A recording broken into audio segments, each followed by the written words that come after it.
This morning was a very tragic one for us. 2 cruise missiles hit Kharkiv, the city which is located to the borders of the Russian Federation. There were always many Russians there, and they're always friendly. There were warm relations there. More than 20 universities are there. It's the city that has the largest number of universities in our country. The youth is bright, smart there. The people who gathered there all the time and was gathering there all the time for celebrating all celebrations on the largest square in our country, the Freedom Square. And this is the largest square in Europe, and that's true. This is called the Freedom Square. Can you imagine this morning 2 cruise missiles hit this Freedom Square, dozens of killed ones. This is the price of freedom. We are fighting just for our land and for our freedom, despite the fact that all large cities of our country are now blocked. Nobody is going to enter and intervene with our freedom and country. And believe you me, every square of today, no matter what it's called, it's going to be called, as today, Freedom Square in every city of our country. Nobody's going to break us. We're strong. We're Ukrainians. We have a desire to see our children alive. I think it's a fair one. Yesterday, 16 children were killed.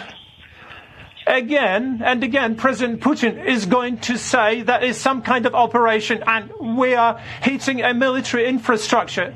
Where are our children? What kind of military factories do they work at? What tanks are they going with? Or launching cruise missiles? He killed 16 people just yesterday. Christian, there was something of a metaphor in all this. You saw the bearded Ukrainian leader in a T-shirt in the midst of a war, speaking to the people in dress suits in the European Parliament. And yes, there has been remarkable European unity. And yes, they have taken economic actions. But when you see that juxtaposition, it makes you wonder, is it enough? Can it be enough to save that bearded man from the Russian onslaught? You know, he's in his presidential palace, and he's not wearing just any T-shirt. He's wearing military outfits, so to speak. The T-shirt in the green of the military. He's letting, obviously, for presumably necessary reasons, his beard to grow. He's one of the people. This is more than symbolic. This is, you know, a man who nobody thought would have to face this, you know, rising to the occasion and showing that he will not leave his people at the most dire moment in European history since the end of World War II. I mean, we haven't seen this kind of thing in Europe since the 1940s. It is extraordinary what's happening. And as this brave president does that in an encircled and perhaps soon to be besieged capital city, you have the Russian foreign minister talking to the UN in the safety of his, you know, foreign ministry in Moscow and lying again about who Zelensky is, calling him a neo-Nazi, calling the regime there a bunch of drug addicts and neo-fascists, saying that we had to do this. Why? Because the people of Donbass, the Russian separatists, he said, were somehow not being allowed to speak Russian. Seriously? That is the level of the disconnect of what's going on right now.